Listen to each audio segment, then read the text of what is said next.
미국 땅에서 알래스카를 빼놓고 가장 먼저 엄동설한 겨울이 찾아오는 동네가 있습니다. 그것은 미국 본토의 중앙 제일 북단인 널스 다코다라고 하는 산악지대요 시골 동네입니다. 바로 얼마 전에 이 널스 다코다에 한 가정의 비극이 보도가 된 적이 있습니다. 이 가정은 너무나 행복한 가정이었습니다. 젊은 어머니가 둘째 아이를 낳을 때 해산의 수고가 너무나 지나쳐서 출산 후에 후유증을 겪고 있는 것 빼고는 참으로 가정에 근심이 없는 행복한 가정이었어요. 이 젊은 어머니는 내성적이고 조신한 여자였습니다. 그리고 가정적이었어요. 가정 밖을 나가보지 않는 그런 가정에 충실한 여인이었습니다. 매일 오후에 남편이 퇴근할 때면 아이들과 함께 동구방까지 나와 남편을 기다리고 앉아 있다가 남편과 함께 들길을 걸어 집으로 돌아가는 아름다운 가정의 모습이 있습니다. 엄동설한 눈 덮인 들과 그리고 산골 마을의 집 지붕 위에 고드름이 붙여 있고 그리고 굴뚝에는 저녁 짓는 연기가 떠오르는 참으로 아름다운 전원의 풍경입니다. 언제나 남편은 같은 시간에 귀가를 했고 아내와 두 아이들은 기다렸다가 마중을 맞아 함께 가정에 들어가면 저녁 식탁이 마련되어 있어서 거기에 웃음소리가 떠나지 않는 참으로 그림 같은 킹케이드 화가가 그린 그림 속의 아름다운 겨울집 같은 그런 집이었습니다. 이런 금실좋고 행복한 가정을 시기하는 이웃들이 있었어요. 자기의 가정이 불우하고 남편의 폭력이 있고 항상 싸움 소리가 끊이지 않는 그런 이웃들에게는 너무나 이 가정이 부럽기도 하고 그리고 시샘도 났습니다. 날씨가 좋은 날에는 그 남편이 휴일에 아이들과 함께 뒷동네 잔디에서 공을 치고 노는 소리가 들리곤 했습니다. 이렇게 행복한 모습을 지켜보는 아내는 부엌에서 창문 너머 아이들과 남편이 노는 모습을 지켜보면서 식탁을 기쁨으로 차리고 있었습니다. 그런데 남편은 회사가 너무 분주해지기 시작하고 일의 양이 늘어남에 따라서 퇴근 시간이 불규칙하게 되었어요. 그래서 더 이상 동구밭에 남편을 두 아이와 함께 마중 나갈 수 없게 되었습니다. 왜냐하면 돌아오는 퇴근 시간이 불규칙하니까. 그런 모습을 지켜본 농장의 이웃들이 수군대기 시작했습니다. 그렇게 시계처럼 정확하던 남편이 이제 퇴근 시간이 저녁이고 낮이고 불규칙하구나 쑥독되기 시작한 거예요. 그래서 드디어 이웃들의 시샘과 시기와 쑥덕거리는 소문이 어떻게 발전하게 됐냐면 드디어 남편에게 실증난 아내를 뒤로하고 여자가 생겼으리라. 이렇게 추측성 이야기들이 이웃 간에 돌다가 확정된 소문으로 변하기 시작한 겁니다. 드디어 이 소문이 아리따운 젊은 아내의 귀에 들어갔습니다. 내성적이고 가정적이었던 이 아내는 마음고생이 심하게 되었습니다. 정말로 남편이 그럴 수도 있겠다는 걱정을 하게 됩니다. 왜냐하면 퇴근 시간이 저녁이기도 하고 들쑥날쑥하니까요. 그는 내성적이라 점점 의심이 들어가기 시작합니다. 땀을 뻘뻘 흘리며 와서 샤워를 하기도 하고 안 하기도 하고 그의 행동을 유심히 지켜보기도 하면서 점점 그는 이성을 잃어가기 시작합니다. 어느 날 밤 남편은 다른 날보다 일찍이 퇴근하게 되어서 예전에 행복한 가정을 그리면서 가볍게 발걸음을 옮기고 있었는데 문 밖에서 지켜본 그의 가정은 칠흑 같은 어둠이 들여져 있었습니다. 왠지 불길한 생각이 들었어요. 문을 열고 들어가는 방 공기는 너무나 싸늘하고 차갑게 느껴지고 심지어 심장이 멎는 공포가 자기에게 찾아드는 이상한 예감이 들었습니다. 아이들의 이름을 부르고 아내 이름을 부르고 또 도마지라는 요리하고 있는 아내를 찾기 위해 부엌에 가봤지만은 모든 것이 멈춰진 상태로 아이들의 방에는 아이들이 없고 아내의 방에는 아내가 없는 참으로 싸늘한 분위기였어요. 결국 그는 뒤뜰로 앞뜰로 옆으로 헤매고 다니다가 결국 지하실에 내려갔습니다. 지하실에 전등을 켜보니까 두 아이와 아내가 목을 메어 자살했습니다. 그는 그 시체들을 내리면서 통곡을 합니다. 두 아이를 먼저 목메어 놓고 그리고 아내가 마지막으로 맹 것과 같은 그런 형태로 아이들이 죽어 있었습니다. 이웃들의 시샘, 이웃들의 질투, 그리고 그들이 만들어낸 소문이 그토록 그림 속의 행복한 가정, 아름다운 가정을 죽음으로 몰고 갔어요. 때때로 소문이 진짜일 수도 있습니다. 때때로 소문이 정말로 터무니없는 가짜일 수도 있습니다. 그러나 한 가정이 죽음으로 풍지박산이 된다는 것은 너무나 눈물겨운 비극이 아닐 수 없고 너무나 무책임한 이웃들이 아닐 수 없습니다. 제가 한 가정의 비극적인 사실을 소개하는 것은 오늘날 교회 역사상에 있었던 많은 부흥운동들이 하늘에서 불이 떨어지는 것과 같이 천사들이 화답하는 것과 같이 신령한 기쁨, 성령 안에서의 임재, 영적인 희열 속에 불같이 부흥이 일어나다가 실제 사건이든지 또는 터무니없는 소문이든지 이런 뜬 소문들로 인해서 부흥이 꺼지고 흩어지고 소멸됐다는 겁니다. 그 사실을 여러분에게 소개하고 싶었던 것입니다. 그래서 지금까지 계속된 부흥은 없습니다. 그 부흥들은 결국 사탄의 참소와 사람들의 입방아의 헛된 소문으로 불이 꺼지고 사라진다는 겁니다. 오늘 본문은 예수님께서 그의 강력한 진리와 복음의 생명력을 증거하는 말씀입니다. 앞부분에서 종교 기득권자들의 형식주의적인 의식을 자신의 대담한 행동으로 극복하신 예수님께서 여기서는 권위 있는 비유로 생명력 있는 진리의 말씀은 이것을 감당할 수 있는 자에게만 효과가 있다는 사실을 가르치는 말씀으로 마태복음 9장 14절부터 17절에도 똑같은 말씀이 기록되어 있습니다.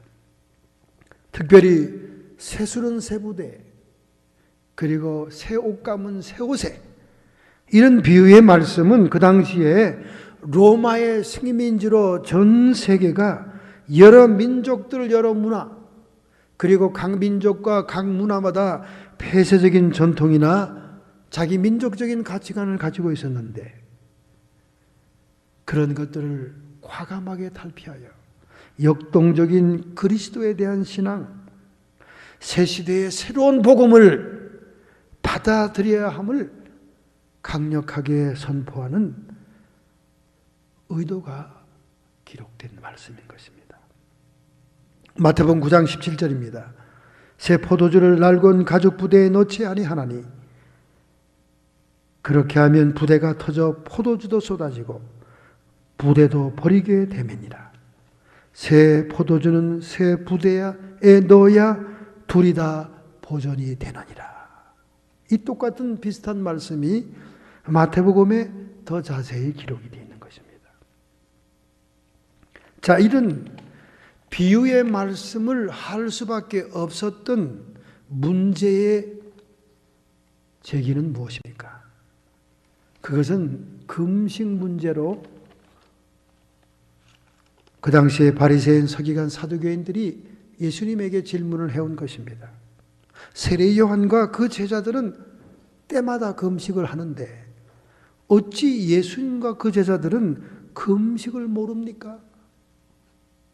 그렇게 딱 부러지게 항의성 질문을 하니까 예수님이 자신의 위치를 혼인 집에 비유하면서 신랑의 친구들이 신랑과 함께 있을 때 금식할 수 있느냐? 잔치집의 축제에서 음식을 먹고 춤추고 즐거워하는 자리에서 금식할 수 있느냐? 그러나 신랑을 빼앗길 날이 이르르니 그때는 금식하게 될 것이다. 금식을 아주 부정한 것이 아닙니다. 격에 맞고 때에 맞는 금식은 좋다. 그렇게 얘기하고 있는 것입니다. 율법에 의해서 금식이 요구되는 날은 유일하게 속죄일입니다. 레위기 23장 27절에 보면 대제사장이 속죄소의 지성소에 들어가서 거기에 짐승의 피를 보고 백성의 죄를 사하시는 하나님의 영광이 임함을 보고 곧바로 나와 성전에서 나팔을 부면 나팔절이 됩니다. 그 나팔로 나팔절이 선포되면 그 다음날 속죄일이 선포되고 그리고 속죄함을 받는 백성들은 금식에 들어갔습니다. 그런데 이 바리새인들은 자신의 신앙이 열성적이고 또 많은 사람들에게 그 행위를 보이고 싶어 일주일에 2번씩 정기적으로 금식을 합니다. 수요일 금식, 금요일 금식을 했습니다. 그것이 그 당시에 바리새인들의 열성적인 신앙운동을 통해 정례화되었던 것입니다. 율법에 정해진 것이 아니었어요. 그러나 요한의 제자들은 그런 바리새인들이 정기적으로 하고 있는 금식을 따르고 있었다고 말해요. 왜냐하면 세례 요한이 선포하는 메시지의 주제가 회개니까 그 회개는 자연히 금식과 함께 할 수밖에 없는 것입니다. 우리 주님께서도 지금은 주님이 세상에 살아있어 움직일 때 잔치집 같은 분위기인데 이때는 신랑의 친구들이 금식할 필요가 없지만은 신랑을 빼앗길 때가 온다. 예수님이 죽고 부활하고 승천하는 그 이유가 오게 되면 그들이 그때 금식하게 될 것이다. 그날에 이르러 그날에는 금식하게 될 것이다. 그렇게 말하고 있는 것입니다. 올바른 목적이 있고 올바른 태도가 있는 금식을 예수님은 환영했어요. 바로 마태복음 6장 17절에 나옵니다. 너희는 금식할 때 머리에 기름을 바르고 얼굴을 씻으라. 금식에 태를 내지 말라 그랬습니다. 특별히 마태복음 6장 1절부터 18절에 보면 성도들의 3대 경건 생활이 나옵니다. 자신을 하나님의 백성으로 취하고 자신을 하나님의 성도라고 얘기하는 사람들은 하나님 앞에 있는 것처럼 하나님의 존전에 있는 것처럼 경건한 생활을 해야 되는데 하나님의 주권을 인정하는 행위가 순종이요 하나님의 은혜 아래에 있다는 모습이 겸손이다. 그렇게 주님께서 지적하면서 세 가지의 경건 생활을 제시합니다. 1절부터 4절은 구제에 대해서 얘기합니다. 이웃과의 관계 활동을 얘기하는 거예요. 사람에게 보이려고 그들 앞에서 너희 의를 행치 않도록 주의해라. 그렇지 않으면 하늘에 계신 너희 아버지께 상을 얻지 못하느니라. 너는 구제할 때 오른손이 하는 것을 왼손이 모르게 하여 내 구제함이 은밀하게 하라. 은밀한 중에 보시는 너희 아버지께서 갚으시리라. 할렐루야. 성도들의 경건 생활의 첫 번째는 구제 활동입니다. 구제 활동을 하되 은밀하게 해라. 드러내놓고 선전하면서 하지 말라 그 말입니다. 두 번째는 5절부터 15절에 기도가 나옵니다. 너는 기도할 때 내 골방에 들어가 문을 닫고 은밀한 중에 계신 내 아버지께 기도하라. 은밀한 중에 보시는 내 아버지께서 갚으시리라. 두 번째 경건 생활은 기도 생활입니다. 그런데 이 기도 생활마저도 은밀하게 하라는 거예요. 골방에서 하라는 거예요. 떠벌리지 말라는 거예요. 내가 몇 시간 기도하느니, 내가 너를 위해서 얼마나 기도하고 있는지 아느니, 이렇게 자꾸 얘기하지 말라는 것입니다. 하나님과의 관계 활동을 얘기하죠. 세 번째, 결코 저버리지 않은 금식에 대해서 얘기하고 있습니다. 16절, 18절, 마태복음 6장 16절, 18절. 이건 자신과의 관계된 활동을 얘기하는 것입니다. 이웃과의 관계된 활동, 경건생활은 구제요. 하나님과의 관계된 경건생활은 기도요. 그리고 자신과 관계된 경건생활은 금식입니다. 너는 금식할 때 머리에 기름을 바르고, 금식하고 있다는 태를 내지 말라는 거예요. 기름을 바르고 얼굴을 씻으라. 자신만 알면 되는 거죠. 금식하는 것. 다른 사람이 알 필요 없습니다. 명함에 팔 필요가 없는 거예요. 40일 금식 몇 번 했다고 떠버릴 필요가 없는 것입니다. 이는 금식하는 자로 사람에게 보이지 않고 오직 은밀한 중에 계신 내 아버지께 보이게 하려 함이니라. 할렐루야. 여러분, 금식이라는 것은 자기 부정의 한 방편입니다. 자기를 부인하는 거예요. 그 사람을 깨트리는 과정입니다. 자기를 부정하고 그 사람을 깨트리는데 자랑하는 것은 말이 안 되는 것이요. 금식을 막 드러내고 명함에 파는 것은 이건 자기를 드러내는 거예요. 자기 부정이 아닙니다. 금식의 목적이 잘못된 겁니다. 이렇게 하지 말라고 예수님이 얘기하는 거예요. 집안에 예수 믿는 가족들이 금식할 때 별나게 금식하는 사람 많잖아요. 금식하는데 하루 진종일 짜증내고 신경질 내고 난리법석을 피지 않습니까? 주변 사람들 들들 볶잖아요. 그럼 금식을 왜 합니까? 자기를 이기지 못하고 극복하지 못하는 금식. 기독교는 자기를 부정하는 데서 자기를 부인하는 데까지 계속되는 과정이기 때문에 금식은 정말로 필요한 거예요. 금식 자체에 무슨 공력이 있는 것이 아니라 금식을 통해서 자기를 꺾는 거예요. 자기를 부정하는 겁니다. 극기하는 거예요. 자기가 먹을 수 있는 기본 욕망, 권리를 포기함으로 자기를 부정하는 겁니다. 세상의 정의는 권리를 주장하는 것이요, 천국의 정의는 자기를 부정하고 도리어 다른 사람을 긍휼히 여기고 불쌍히 여기는 것입니다. 그것이 은혜의 원리죠. 그래서 예수님은 결코 금식을 부정하지 않습니다. 너무 그 당시에 금식을 드러내려고 남에게 과시하기 위해서, 자기가 경건함을 보이기 위해서 머리는 흐트러뜨리고 얼굴은 누추하게 그렇게 보이는 것을 금했던 거지요. 기름을 바르고 얼굴을 씻고 평소보다 더 밝은 얼굴을 하고 있으라. 남들이 알아차리지 못하도록. 남들이 알아차리게 하려고 얼마나 광고들을 해야 됩니까?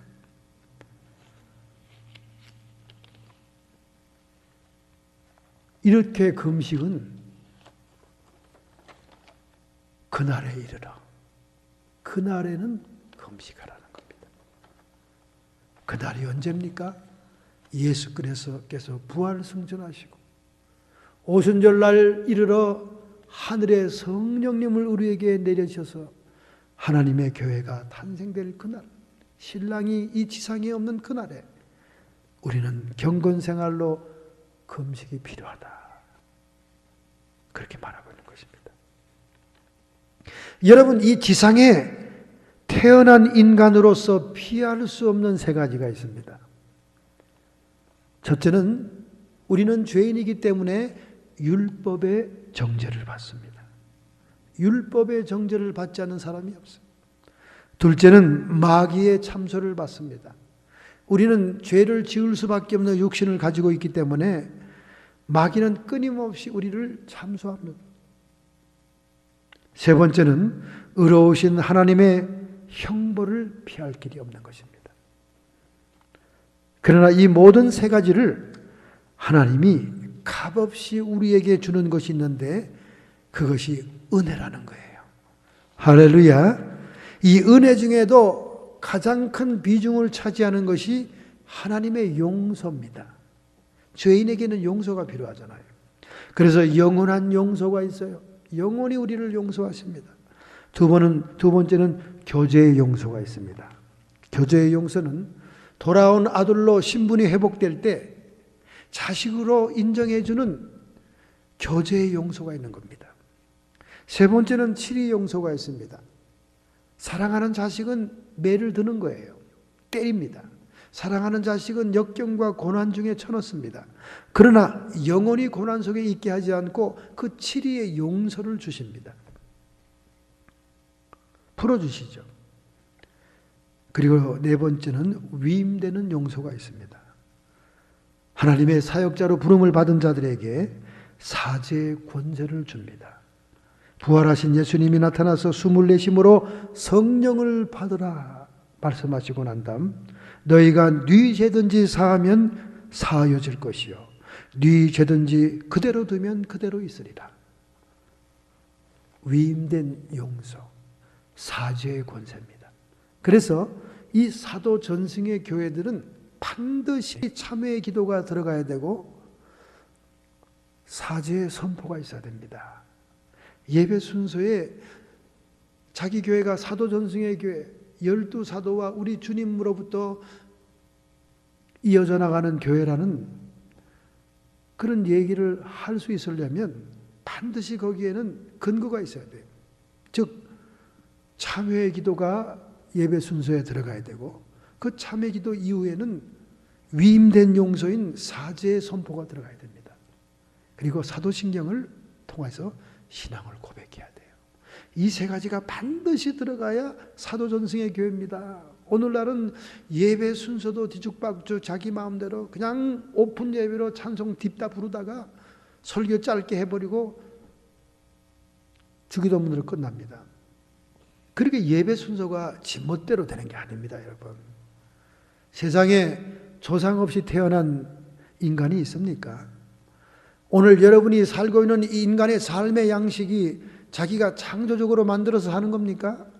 다 전통과 관습과 위로부터 내려오는 그 모든 요소들이 포함되어 있는 거예요. 예배학적으로 예배의 순서를 자기 멋대로 뒤죽박죽 정해가지고 하는 것은 그거는 그냥 일반 모임이고 성경 공부 시간이지 하나님이 받으시는 예배의 순서가 아닌 거예요. 예배학을 제대로 공부하지 않으면 그냥 지멋대로 하면서 창의적인 예배를 드리고 있다고 자랑하고 다닙니다. 정말 무지한 사역자죠. 무지한 사역자입니다. 하나님은 질서의 하나님, 창조의 하나님. 얼마나 하나님이 정확하신 분입니까? 정확하기 때문에 사람이 달나라 갔다 온 거예요. 무질서하면 떠난 그 인공위성이 언제 지구로 돌아올지 아무도 알 수가 없습니다. 그렇게 질서 정연하신 하나님이 예배를 그렇게 무질서하게 받으시겠어요? 초대교회부터 내려온 예배 양식이 있는 거예요. 예배 순서를 잘 지켜야 됩니다. 사도신경을 통해 신앙 고백이 없는 교회는 정말로 잘못된 교회예요. 그런 교회 여러분 앉아있지 마십시오. 천국에 갈 수 있을지 없을지 모릅니다. 왜?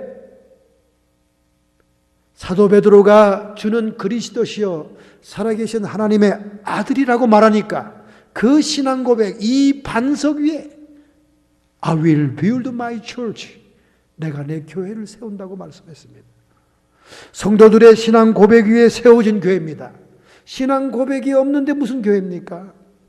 기초가 없는, 반석이 없는 교회, 그게 무슨 교회예요? 교회도 아닌 데서 예배 드리는 예배가 받아지겠어요? 그런 교회에서 평생을 보냈다면 천국 가겠어요? 괜히 영웅 심리로 되지도 않은 무질서한 순서를 가지고 온전한 예배를 드렸다고 하면 안 됩니다. 안 돼요. 때때로는 영적인 충실한 내용 속에 격식도 갖춰줘야 되는 것입니다. 할렐루야! 그 아버지의 그 아들이라는 재미있는 얘기가 있습니다. 매우 고집이 센 아버지와 매우 고집이 센 아들이 함께 살고 있었습니다. 어느 날 아버지가 아들에게, 아들아, 오늘 참 귀한 부부가 오늘 우리 집에 손님으로 온단다. 그래요, 아버지? 그럼 뭘 대접하지? 그 사람들은 그냥 스테이크를 좋아하니까 스테이크를 턱턱 끊어가지고 쫙 구워서 대접하면 잘 먹었다고 생각하지. 어머니하고 내가 스테이크를 굽기로 결정을 했단다. 아, 그래요? 그럼 고기는 다 준비됐나요? 아니야, 냉동한 고기보다 오늘 막 들어온 프레시한 고기를 내가 다운타운에 가서 좀 사오렴. 아, 네, 알았어요, 아버지. 걱정하지 마세요. 그리고 돈을 타가지고는 달리기를 해서 마을 시골 동네에서 근처 다운타운으로 식료품 정육점에 가서 정말 막 들어온 프레시한 스테이크감을 착 골라왔습니다. 그냥 미국 음식 여러분도 아다시피 공원에 가면 스테이크를 척 올려가지고 그냥 자갈에다가 구워서 소스를 찍찍찍찍 뿌리면 됐지, 끝난 겁니다. 그죠? 그것도 또 야외에서 먹으면 얼마나 맛있습니까? 그런데 이렇게 먹던 미국 사람들이 LA 갈비라고 하는 우리 한국 갈비, 탁 양념된 갈비 말이에요. 파인애플에다가 뭐 간장에다 해가지고 막 그거 한번 맛보면 그냥 정신들이 다 갑니다. 다 가요.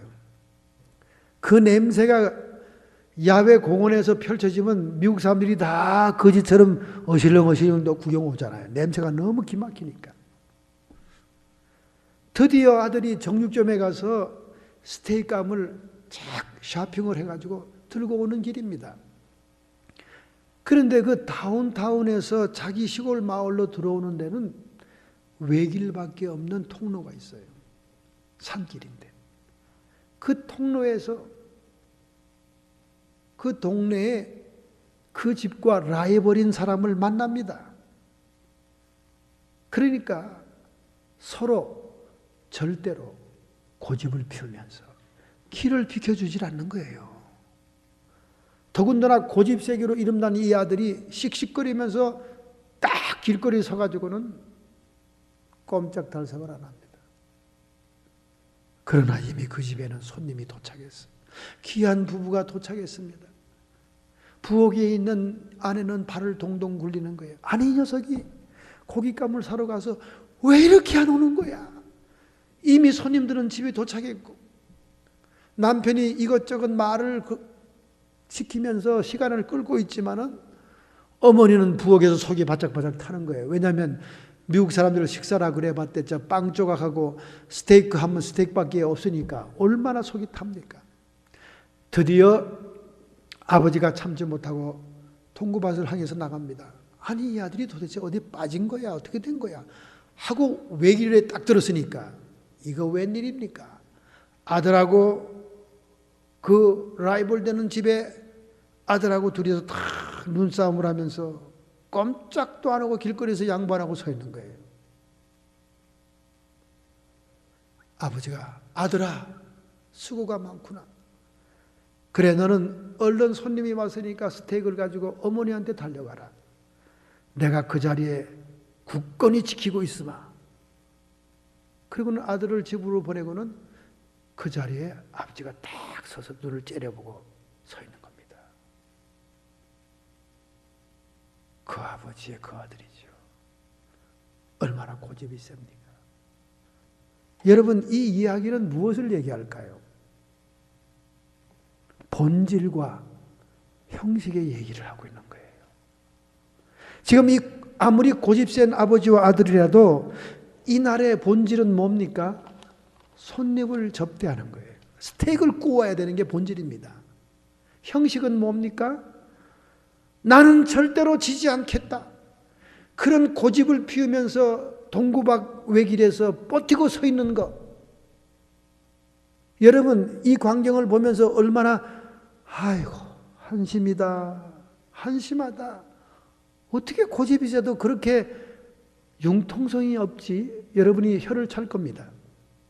그런데 미안하지만 오늘 21세기의 한인교회들이 분쟁하는 모습입니다. 이게 한인교회들, LA 특별히 교회들 싸움박질하는 교회의 모습이 이 모습이 바로 하나님과 예수님과 성령님을 향한 예배의 본질은 신경 쓰지 않고 사소한 비본질적인 문제를 놓고 성도들끼리 싸우느라고 정신이 없습니다.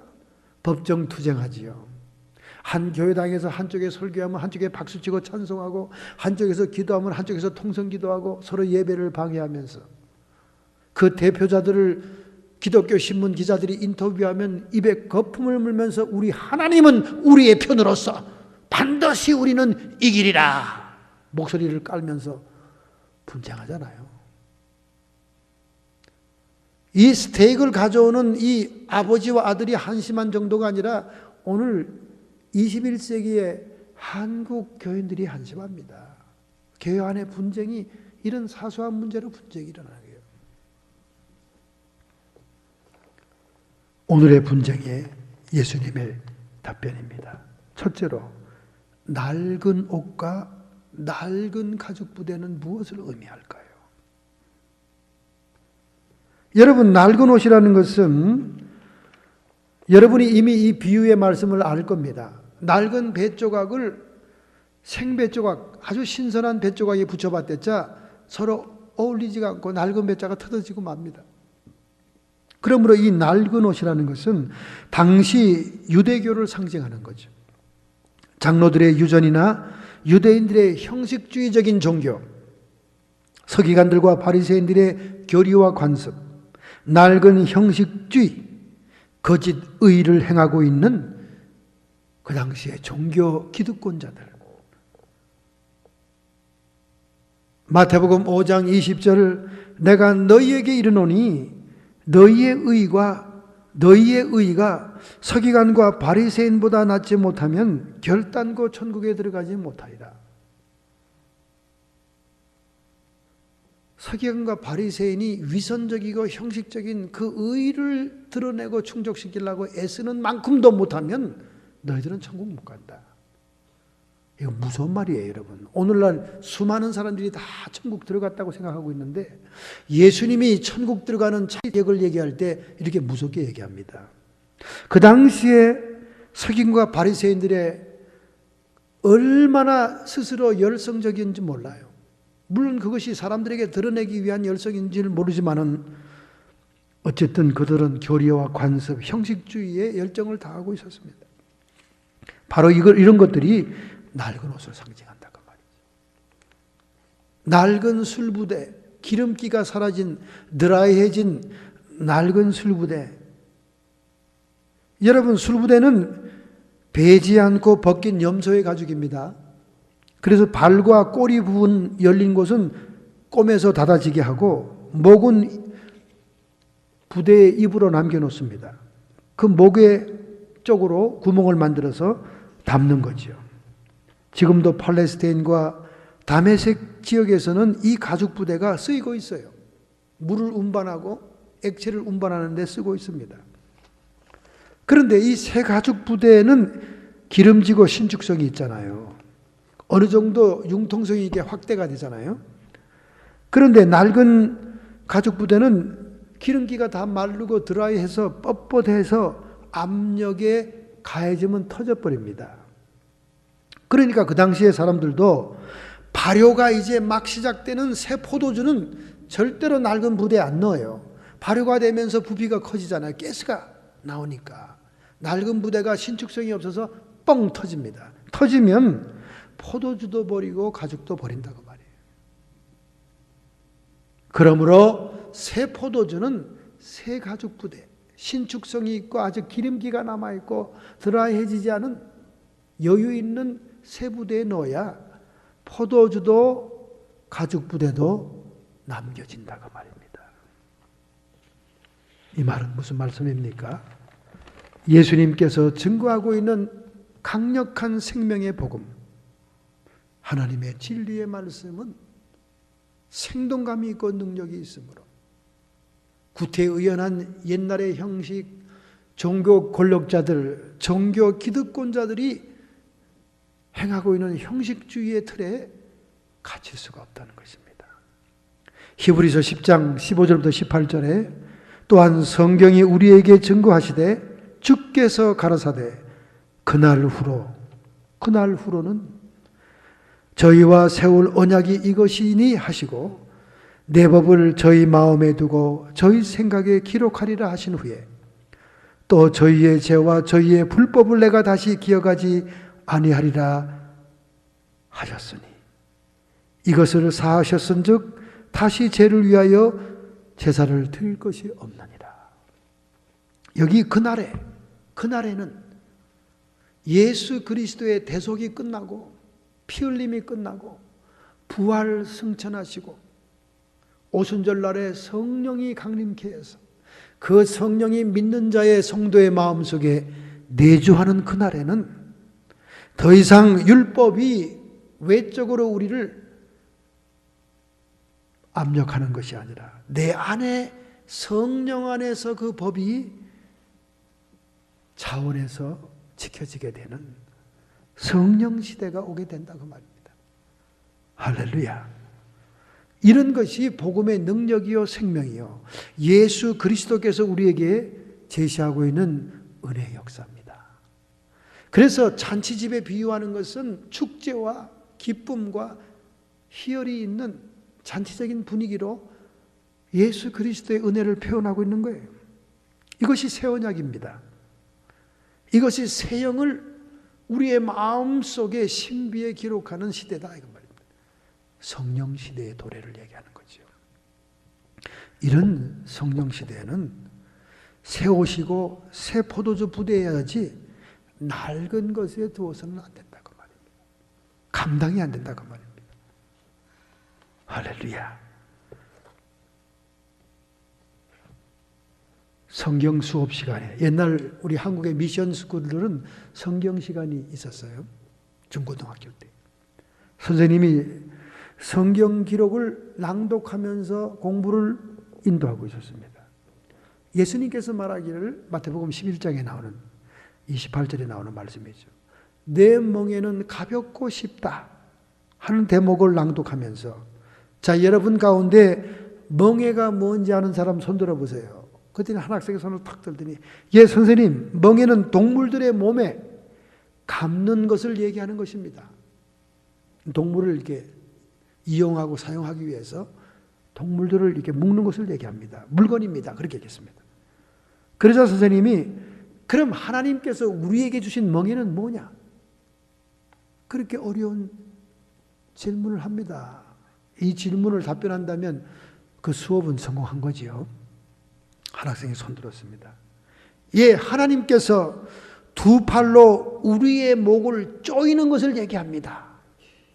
그렇게 한 학생이 얘기를 한 거예요. 얼핏 보면 좀 맞는 얘기 같으죠. 우리가 하나님을 믿으면 믿을수록 쪼이는 것 같죠. 쪼이는 것 같지 않습니까? 그렇지 않습니다, 여러분. 하나님은 우리에게 자유를 주시기를 원하시는 거예요. 할렐루야. 이 하나님 안에서 자유함을 누리게 될 때, 하나님 안에서 자유를 느끼게 될 때, 여러분은 영적인 성도요, 성숙한 성도입니다. 여전히 교회 나오는 것이, 여전히 예수를 믿는 것이 부자연스럽고 나를 억압하는 것이다. 그런 수준에서 벗어나지 못하고 있다면 여러분의 신앙은 지금 종의 신앙이에요. 여러분의 아들의 신앙, 자유하는 아들의 신앙으로 여러분이 성숙해야 돼요. 모든 교회의 봉사활동과 모든 일들을 의무적으로 할 수 없으니까 해야 되니까 이렇게 하고 있다면 여러분의 신앙은 종의 신앙입니다. 타율적인 신앙이다 그 말이에요. 그러나 여러분이 무엇을 할 때 자원하는 마음으로 기쁨으로 하고 헌금만 할 때도 즐거이 내고 모든 것이 자발적으로 기쁨 가운데 내가 하고 싶어서 아들의 신앙이에요. 자유하는 신앙입니다. 오늘 여러분이 그런 신앙 상태로 들어가야 되는 거예요. 우리 복음의 능력과 생명, 그리고 이 성령 시대에 성령께서 우리 안에 임재하시는 것은 이런 자유하는 신앙을 갖게 하기 위한 것이에요. 정말로 진정한 자유를 느껴야 됩니다. 고린도후서 3장 17절에 주는 영이시니 주의 영이 있는 곳에는 자유함이 있느니라. 할렐루야. 육신의 제약에서 해방되어 억압됐던 우리의 영들이 주의 영이 우리 안에 거하심으로 진정한 자유를 느끼게 될 때 여러분과 저는 성숙한 신앙이 된 거예요. 아들의 신앙이 된 거예요. 아들의 신분과 권세를 회복한 겁니다. 오늘 여러분의 신앙이 그와 같습니까? 확인할 필요가 있는 거예요.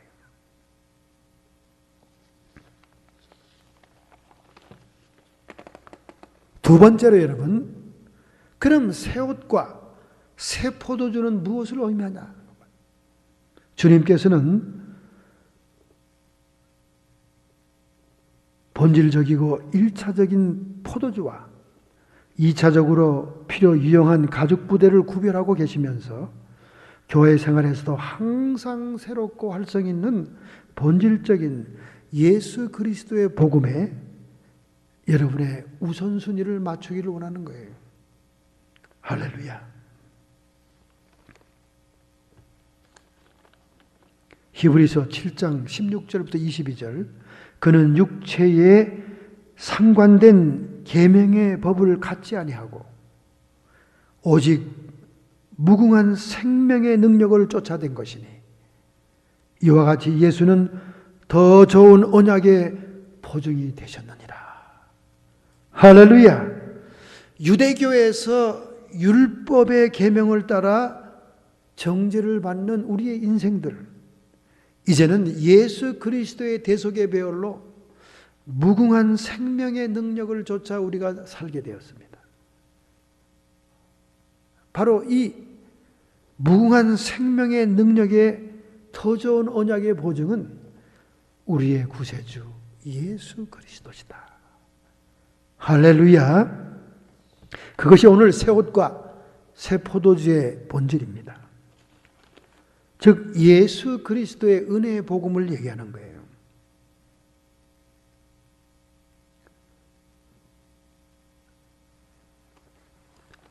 오늘 여러분과 제가 이 새 옷과 새 포도주를 소유하기 위해서는 4가지의 고백이 필요합니다. For confess. 요한계시록 12장에도 말씀하기를 사람들이 자기의 고백과 자기의 증거하는 말로 사탄을 이긴다고 그러지 않습니까? 오늘 여러분이 이 4가지의 고백을 분명히 가지고 있어야 됩니다. 첫째, 나는 누구냐? Who am I? 나는 누구냐? 여러분과 저는 하나님의 자녀의 권세를 얻은 신분의 변화를 갖게 되었습니다. 신분의 고백입니다. 나는 누구냐? 오늘 여러분과 저는 내가 누구냐 하는 이 신분에 대한 고백이 분명해야 새 포도주를 맛본 겁니다. 새 옷을 입은 것입니다. 할렐루야. 내가 누구냐? 우리는 자녀의 권세를 받았습니다. 예전에는 진노의 자식이었지만은 이제는 빛의 자녀가 되었고 하나님의 자녀의 권세를 얻게 됐다고 말해요. 이거는 굉장히 중요한 말입니다. 두 번째, 위치의 고백이 필요합니다. 나는 어디에 있느냐? 여러분과 저는 예수 그리스도와 연합해서 하나님 보좌의 우편에 앉으셨습니다. 예수님과 함께 앉았습니다. Where am I? 나는 어디에 있느냐? 이기는 계시록 3장 2절에 이기는 자에게는 내가 하나님과 함께 보좌에 앉은 것처럼 너희도 나와 함께 앉으리라. 할렐루야. 우리의 위치는 비록 땅에 발을 딛고 있지만은 예수님과 연합하여 하나님 보좌 우편에 함께 있는 거예요. 믿으시면 아멘 합시다. 이 고백이 확실해야 오늘 여러분과 저는 새 포도주를 마신 것입니다. 언약의 피를 마신 거예요. 세 번째, 소유의 고백입니다. 나는 무엇을 가지고 있는가? 나는 무엇을 소유했는가? What I possess. 나는 무엇을 소유했는가? 만유 위에 뛰어나고 만유가 무릎을 꿇은 예수 그리스도의 이름을 소유했습니다. 할렐루야. 소유에 대한 고백이 있어야 되는 거예요. 자, 지금까지 고백, 복습, 신분의 고백이 있어야 됩니다. 나는 누구인가? 하나님의 자녀의 권세를 해보겠습니다. 위치의 고백이 필요합니다. 나는 어디에 있습니까? 하나님 예수 그리스도와 연합하여 하나님 보좌 우편에 앉아 있습니다. 소유의 고백이 필요합니다. 나는 무엇을 소유했는가? 예수 그리스도의 이름. 그 이름으로 구하는 것마다 그 아들을 인하여 영광을 받기 위해 하나님이 기도를 들어준다고 말이에요. 시행한다고 말입니다. 할렐루야. 아들의 기도라는 것은 단순히 애스킹 하는 게 아니에요. 구하는 정도의 기도가 아닙니다. 디맨딩 하는 거예요. 우리에게 약속한 것을 요구하는 거예요. 그러니까 아들의 이름을 가지고 하는 기도는 그만큼 응답할 수 있다는 거예요. 믿으시면 합니다. 당신이 우리가 애스킹 하는 게 아닙니다. 구하는 게 아닙니다. 디맨딩 하는 거예요. 하나님이 약속한 것을 요구하는 겁니다. 이게 아들의 이름을 들어하는 기도죠. 할렐루야. 자, 마지막 네 번째. 우리가 무엇을 할 수 있느냐 그러면 믿는 자에게 능치 못함이 없느니라. 하늘과 땅의 권세를 회복하신 예수님의 영적인 권위를 위임받은 자예요. 나 자신은 연약한 자로서 죄인으로서 아무것도 할 수 없지만 그러나 하나님의 아들의 자녀의 권세를 가지고 예수 그리스도의 이름으로 선포할 때 우리 주님이 천군 천사와 더불어 역사하는 모든 것을 할 수 있다고 말입니다. 일에 대한 고백입니다. 첫째는 신분의 고백이요, 둘째는 위치의 고백이요, 셋째는 소유의 고백이요, 넷째는 사역의 고백입니다. 믿는 자 모든 것을 할 수 있습니다. 누구를 믿기에? 천지를 지으시고 없는 것을 있는 것처럼 부르시며 로마서 4장 17절 죽은 자를 살리시는 그 주님을 믿는 자들에게 모든 것이 가능합니다. 이렇게 네 가지의 고백이 우리의 입에서 터져 나와야 우리는 새 옷과 새 포도주를 소유한 자입니다. 신분의 고백이 여러분에게 있습니까? 나는 누구인가? 위치의 고백이 있습니까? 나는 어디에 있는가? 소유의 고백이 있습니까? 나는 무엇을 소유했는가? 사역의 고백이 있습니까? 나는 무엇을 할 수 있는가? 여러분과 저는 자녀의 권세를 해보겠습니다. 여러분과 저는 이기는 자로서 예수님과 연합하여 하나님 보좌 우편에 있습니다. 여러분과 저는 단순히 애스킹하는 구하는 자가 아니라 디맨딩, 하나님의 약속한 것을 요구하는 예수의 이름을 가진 자들입니다. 그리고 믿는 자에게 능치 못함이 없는 모든 것을 할 수 있습니다. 내가 하는 것이 아니기 때문에 하나님이 하는 것이기 때문에 가능하다는 거예요. 할렐루야. 이 놀라운 고백이 오늘 여러분에게 있다면 우리는 이미 새 옷을 입었고 새 포도주를 가지고 있는 것입니다. 고린도후서 5장 17절 그런즉 누구든지 그리스도 안에 있으면 새로운 피조물이라. 이전 것은 지나갔으니 보라 새 것이 되었도다. 오늘 여러분과 제가 새 것이 되었음을 찬양해야 될 줄로 믿습니다. 할렐루야, 할렐루야. 오늘날 헌 옷과 헌 포도 부대와 같은 형식적인 종교가 되는 이유가 뭘까요? 그것은 종교학자들이 주장하는 대로, 얼 빈센트의 말대로 자격이 없는 무자격 성직자가 급증하기 때문입니다. 훈련과 교육을 제대로 받지 않는 성직자들이 대량 생산되기 때문에 그래요. 그래서 종교가 형식적이고 타락하는 겁니다. 두 번째는 종교단체가 급증합니다. 선교단체, 종교의 조직들이 수없이 일어나고 있습니다. 셋째는 종교단체들이 이익 집단화되기 시작합니다. 이제 종교단체가 기부금을 받고 도네이션을 받고 장사를 함으로 인해서 이익이 남는 영리 사업장이 되다 보니까 종교가 타락하고 형식화되는 것입니다. 결국 이러한 종교들은 이념화되기 시작해서 종교 간의 갈등을 일으키고 종교 내부의 갈등을 일으켜서 전쟁, 성전이 일어나게 되는 것입니다. 이런 현상들이 종교 타락의 현상입니다. 그래서 지난 10월 31일은 마르틴 루터가 당시의 캐톨릭으로부터 95개조의 반박문을 비텐베르크 성당 문 앞에 걸므로 종교개혁이 시작된 지 490년이 지나갔습니다. 이제 500년을 바라보고 있는 시대가 되고 있어요. 정말 현 시대는 종교개혁이 필요 없는 시대인가? 아닙니다. 더욱더 종교개혁이 필요한 시대가 되었어요. 교회는 날마다 개혁되어야 된다고 말하고 있어요.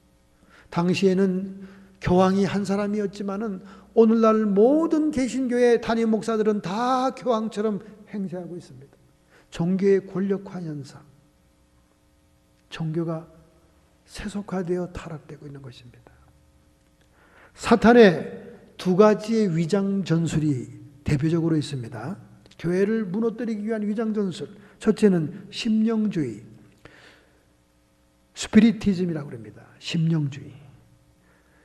기독교의 신비와 하나님의 영적인 임재를 흉내내는 심령주의. 심령주의의 특징은 뭡니까? 비술과 마약, 초월적인 명상, 뉴 에이지 무브먼트, 점성술 이런 것들로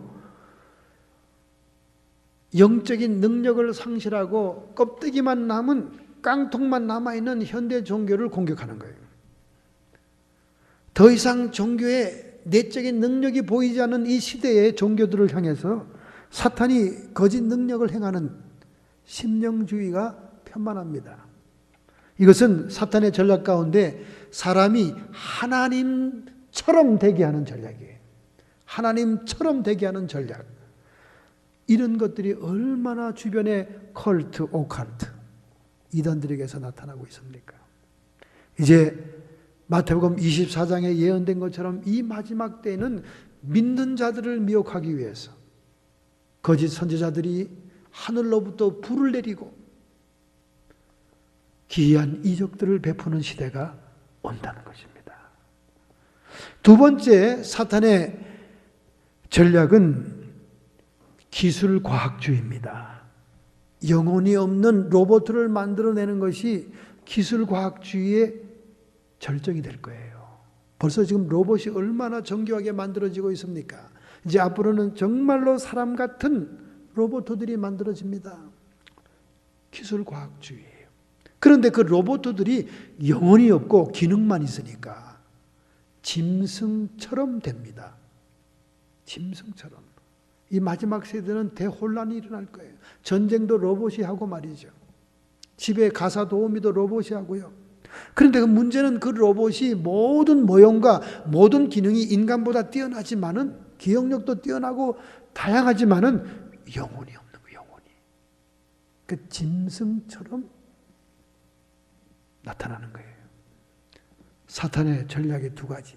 하나님처럼 사람이 되게 하든지 짐승처럼 되게 하는 것입니다.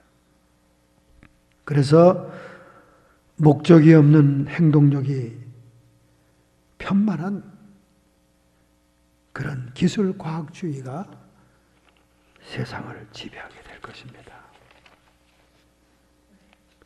오늘 우리 교회는 어떻게 거듭나야 됩니까? 교회 구조 문제가 변해야 됩니다. 그리고 교회는 늘 자성해야 됩니다. 건물 중심이 아니고 살아있는 생명체, 영혼을 중심한 교회로 변화되어야 됩니다. 교회만 뻔듯하게 지어놓으면 그 외양을 보고 몰려드는 그런 교회 안 됩니다, 여러분. 세 번째, 미래교회는 성경적으로 완전하고 복음의 능력이 드러나는 그런 교회가 되어야 됩니다. 즉 성령 안에서 살고 성령의 인도를 받는 실제적인 교회가 되어야 돼요. 여러분 초대교회를 기록한 사도행전 보세요. 사도행전에 보면 성령이 주어고 성령이 1인칭입니다. 성령이 말씀하기를, 성령이 인도하기를, 보이지 않는 성령이 주어로서 당당히 기록되고 있습니다. 오늘날은 성령의 말씀하기가 대체된 게 뭡니까? 직원에서 가결되기를, 당회에서 결정하기를, 사무총회에서 공동회에서 결정되기를, 사람들이 집단적인 의사를 모은 것이 교회를 경영하고 끌고 나가고 있습니다. 정말 예수님의 제자들이 한 마음 한 뜻으로 분명한 성령의 인도를 받을 수 있는 복음의 능력이 역사하는 교회가 돼야 된다는 거예요. 이런 부흥이 일어나야 됩니다. 제 침대 머리맡에는 진젠돌프 백작이 했던 헤르누트 공동체가 그림이 있습니다. 헤르누트 공동체, 수도원 운동. 유럽의 피난민들이 진전도르프 백작의 농장으로 다 피난 오지 않습니까? 이 백작이 회심하고 난 다음 그 경건주의 운동을 하는 신앙인들을 다 받아들입니다. 그리고는 헤르누트 공동체를 세우잖아요. 그런데 그 당시 경건주의가 굉장히 힘을 발하던 시대였기 때문에 경건주의는 오늘날 조용히 예배드리고 말씀 중심하고 이런 신앙의 무리를 얘기하는 거예요. 한때 굉장한 영향을 일으켰죠. 그래서 진젠돌프 백작의 일기를 보면 말이죠. 1727년 7월 16일 일자의 일기에 그는 이 피난민의 무리들, 점잖기만 하고 조용하기만 하고 경건하기만 하는 이 무리들을 실제적으로 하나님의 성령이 임하기를 간구했습니다. 기도했어요. 그런데 어른들, 성인 신자들은 변할 생각을 안 하는 거예요. 더구나 어른들은 이 변화에 대해서 굉장히 늦습니다. 그래서 어린 소녀들이 제일 변화가 빠르거든요. 어린 소녀들을 마침 이 진젠돌프 백작이 주일학교를 가르치고 있었어요. 10살부터 13살 소녀들을 가르치고, 그날 9명의 아이들을 가르치고 있었습니다. 1727년 8월 17일 이 백작은 9명의 성경 공부원을 지도하고 있습니다. 그때 그들은 우리는 뭔가 경건운동보다 더 확실한 성령의 임재와 성령의 인도가 있는 뜨거운 모임이 돼야 된다고 강조할 때 그들은 무관심했어요. 그들은 오히려 반항하기도 했습니다. 그들이 부모로부터 전수받은 이 경건주의 운동에 대한 태도와 점잖함과 형식주의적이고 그런 것을 더 편안하게 생각했던 겁니다. 그래서 그 아내에게 절망적인 얘기를 합니다. 여보, 참 저들이 관심도 갖지 않고 도리어 그들의 신앙 상태와 다른 것을 분노하고 있다고. 내가 더 기도가 부족한가 봐. 그렇게 중보기도한 이 진진돌프 백작은 8월 17일부터 27일까지 10일간 집중적으로 그들을 기도시킵니다. 마치 오순절날 10일 동안 기도하다가 성령이 임한 것처럼 기도하다가 놀라운 일이 거기서 일어납니다. 하나님의 성령이 불같이 10살부터 13살의 9명의 소녀들에게 임한 거예요. 할렐루야! 먼저 두 소녀가 하나님의 성령에 취하여 방언하면서 뜨거운 은혜를 체험합니다. 점점 그 불길이 어른들에게도 퍼져나가죠. 그래서 헤르누트 공동체에 성령의 불이 일어납니다. 그 놀라운 부흥은 장차 100년 동안 모라비안 단체의 부흥운동으로 일어나서 세계 선교로 뻗쳐나갑니다. 그 세계 선교로 뻗쳐나가는 모라비안 영국의 런던 교회 하나가 규칙주의자였던 그리고 지성인 사역자였던 잔 웨슬레에게 뜨거운 성령의 불길을 붙여줌으로 18세기에 영국이 영적인 혁명이 일어나고 미국 대륙의 감리교회 운동이 불같이 일어나는 계기가 되는 것입니다. 할렐루야. 여러분, 우리에게도 이런 부흥이 다시 오기를 기도해야 될 줄로 믿습니다. 그런 마음으로 저는 헤르누트 공동체의 그 큰 그림을 침대맡에 두고 일어나고 자기 전에 꼭 보면서 하나님, 이 공동체의 부흥을 우리에게도 주옵소서. 여러분, 20세기 초반에 1900년대 초반에 일어났던 이반 로버츠의 웨일스 영국 부흥운동은 세계적으로 퍼져나갑니다. 그 운동의 영향으로 1907년 한국의 평양에도 대부흥이 일어나잖아요. 그래서 한국의 기독교 부흥이 불타기 시작합니다. 그런데 이 웨일스 부흥운동이 어떻게 시작됐는지 아는 사람은 별로 없어요. 정말로 사소한 것으로부터 시작됩니다. 한 신앙의 훈련 모임에 작은 마을에서 진행 중이었습니다. 이때 어리고 겁 많은 소녀가 너무나 조용한 기도 시간에 너무 답답하니까 수줍은 소녀가 뻘떡 일어납니다. 그리고는 간증합니다. 아, 나는 예수님을 정말로 사랑해요. 그리고 자기의 신앙을 고백합니다. 정적을 깨트리는 거죠. 사람들은 전부 다 스트레인지. 제가 수줍은 애가 저렇게 사랑을 고백해. 그러면서 거기에 웅성거리면서 기도하면서 주님에 대한 사랑의 고백이 이루어지면서 불길이 일어나기 시작합니다. 이 부흥운동의 기도의 사람 이반 로버츠라는 청년이 중심을 이루면서 부흥이 퍼져나가요. 이 놀라운 부흥의 소식을 들은 신문 기자들이 사건을 취재하기 위해서 런던으로부터 웨일스라는 작은 마을에 찾아 내려옵니다. 그러나 막상 웨일스에 도착하니까 어디에서 부흥이 일어나는지 알 수가 없는 거예요. 그래서 교통순경에게 뛰어가서 도대체 웨일스의 부흥운동은 어디에서 일어나고 있습니까?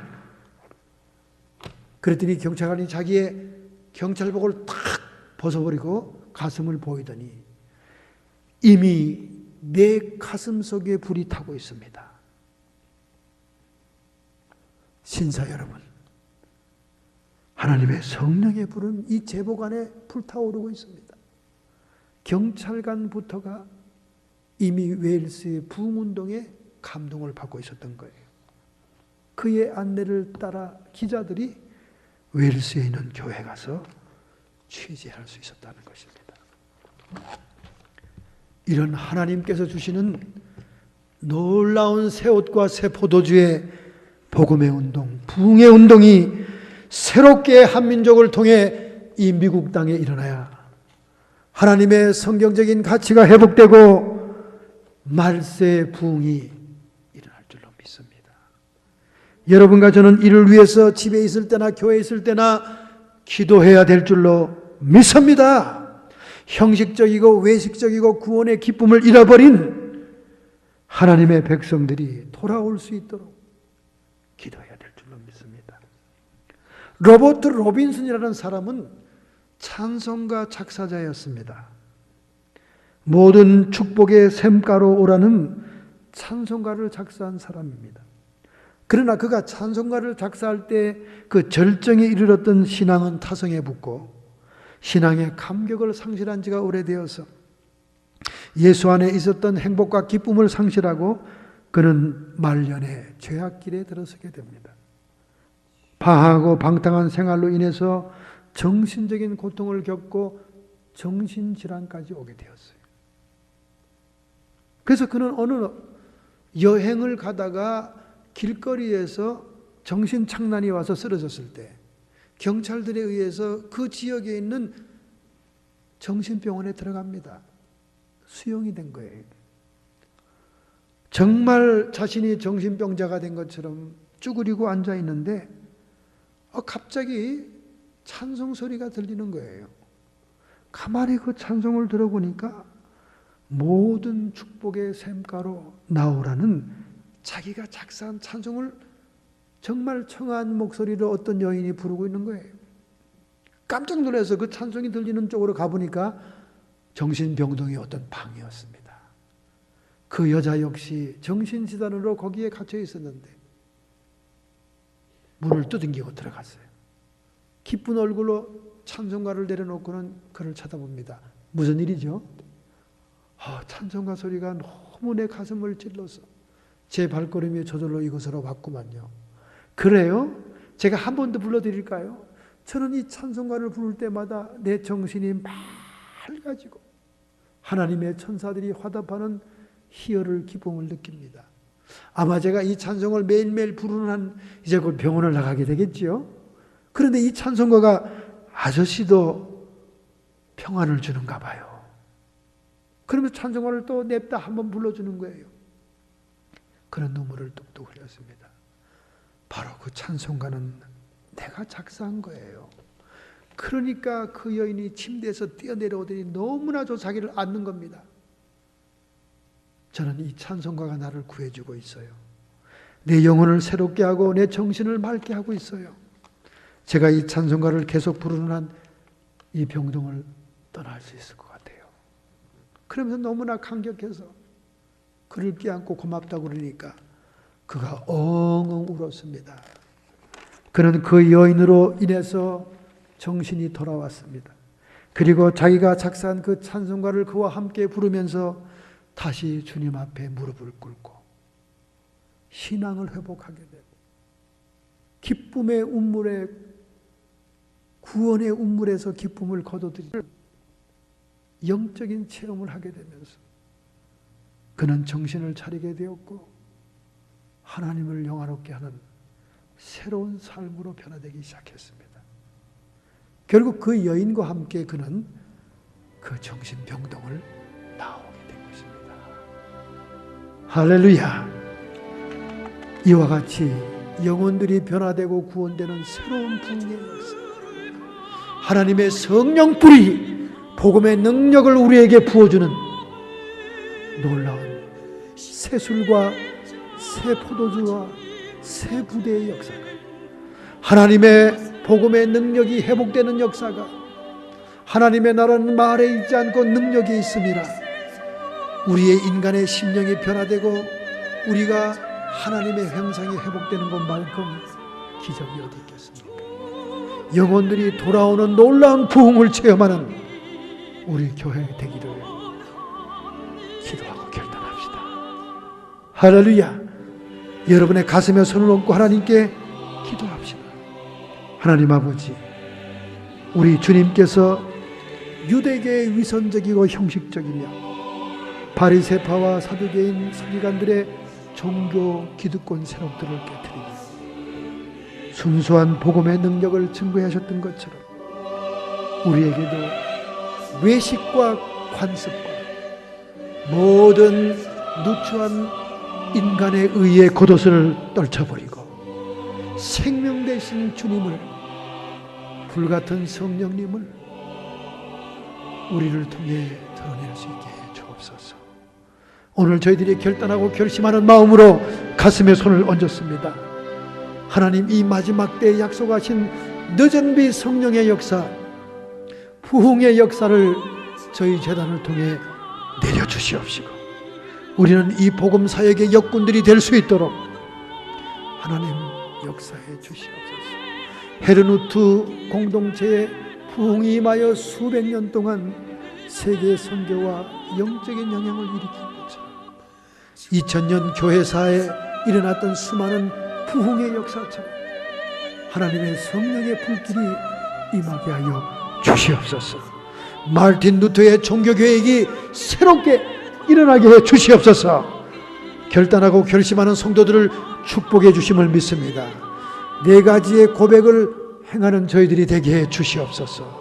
악한 마귀 사탄 귀신의 세력들아, 부흥회를 저해하고 해방하는 세력들아, 예수님의 이름 권세로 쫓김 받을지어다.